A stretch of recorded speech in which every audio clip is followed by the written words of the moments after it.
Okay, good morning. This is the TST VOLTHA meeting, 29th of August. I'm replacing Joey for today. What do we have on our agenda? Is there any points that anybody wants to bring up or discuss today, apart from what we already have here for the meeting items?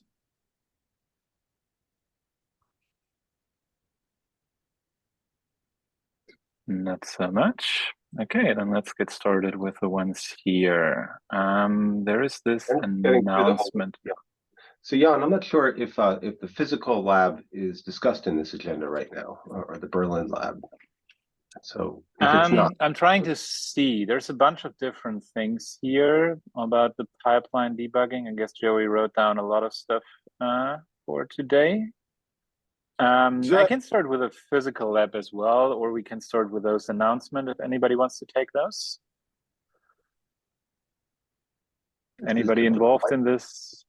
yeah. So this is time, and this is just a reminder that we're going to have an in-person meeting in October in Istanbul, and there's an open CFP for contributions, and I think that.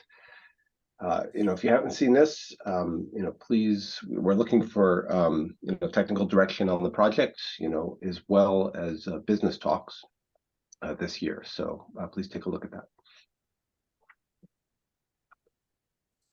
I'll be on the OCP in San Jose at that time, so I won't be able to join, but yeah.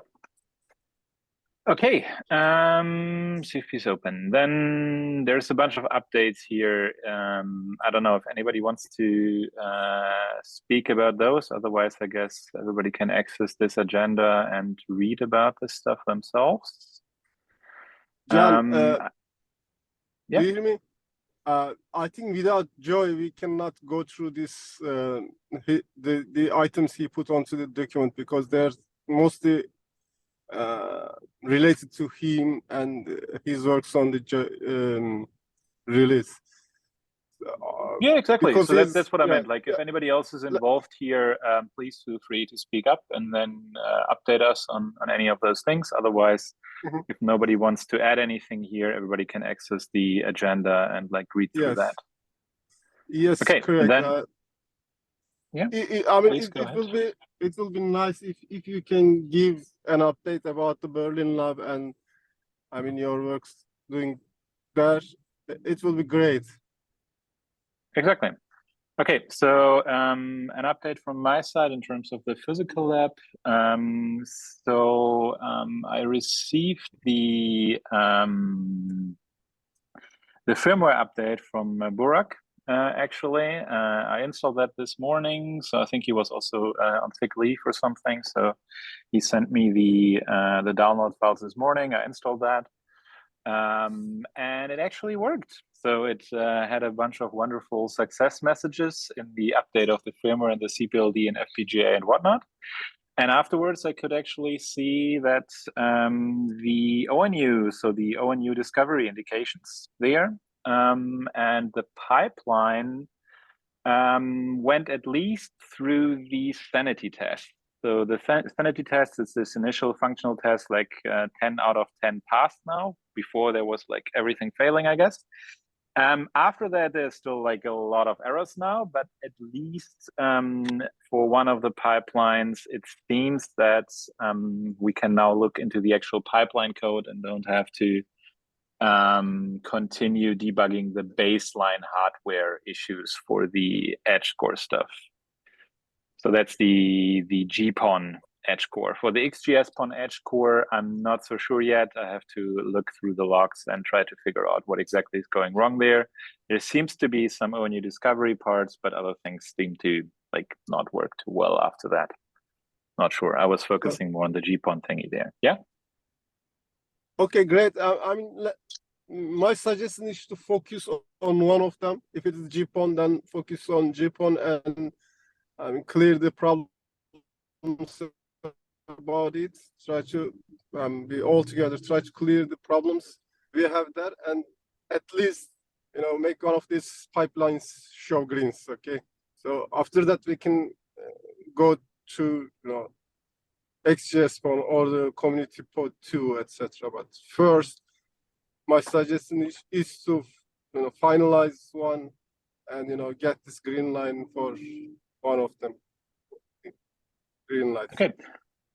Is there anybody here that would be able to help with debugging those pipeline issues that we still have right now? I mean, I can point you into the pipelines here. Or does anybody else wants to take a look? Today, yeah? I can spare some time today to check the logs.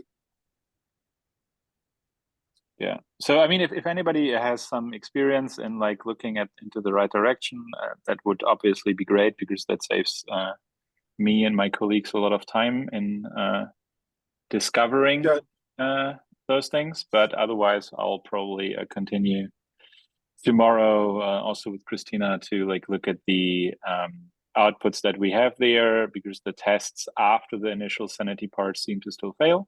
But we'll try to look at the edge core pipelines now and see how that goes. We have been working on the Zyxel ones as well.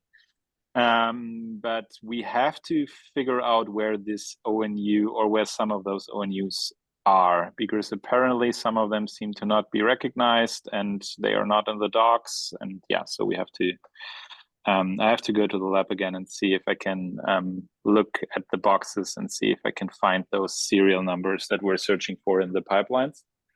Apart from that, this Zyxel box seems to have a bunch of additional issues in terms of network itself and coming up. So yesterday morning, it was in a state where you couldn't reboot it. It would write something to the log. So if you would be root and you would write something like reboot, it would tell you writing cache failed and do nothing.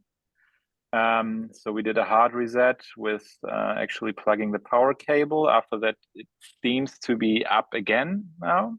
I don't know. I'm talking to the Zyxel engineers that I met like 2 weeks ago, basically trying to figure out what exactly we should use there. It seems to be a bit unclear which OpenOLT version to use. I have 2 different ones now, so I'll try them as well. And then I'll try continue basically working on these two things, like the edge core GPON box and the Zyxel combo one, and see if we can get some of those pipelines back to running. I'll update the things. Yeah, sorry. And do we know the process to get the latest agent version from Zyxel?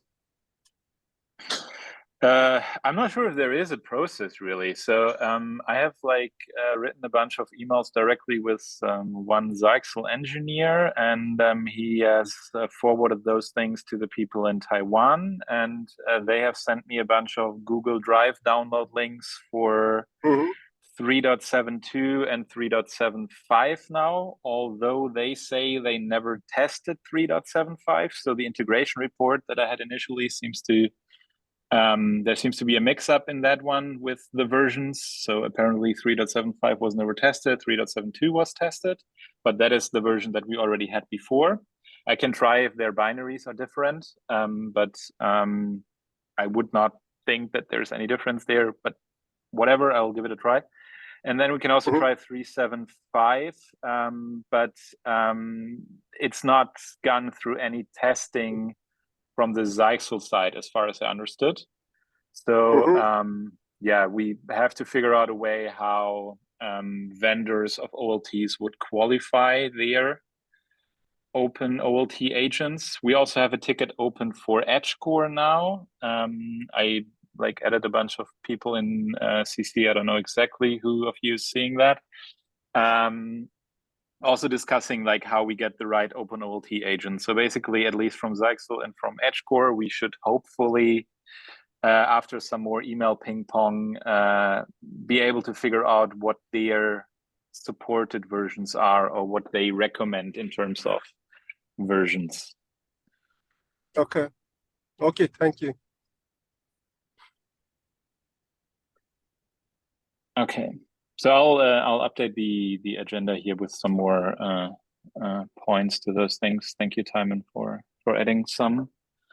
Okay, I think that's more or less everything from my side here in terms of the physical lab.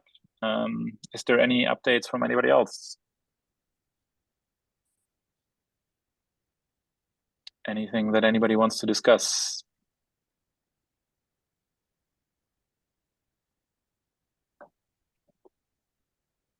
Okay, if there's nothing else, thank you so much, and give you back 45 minutes.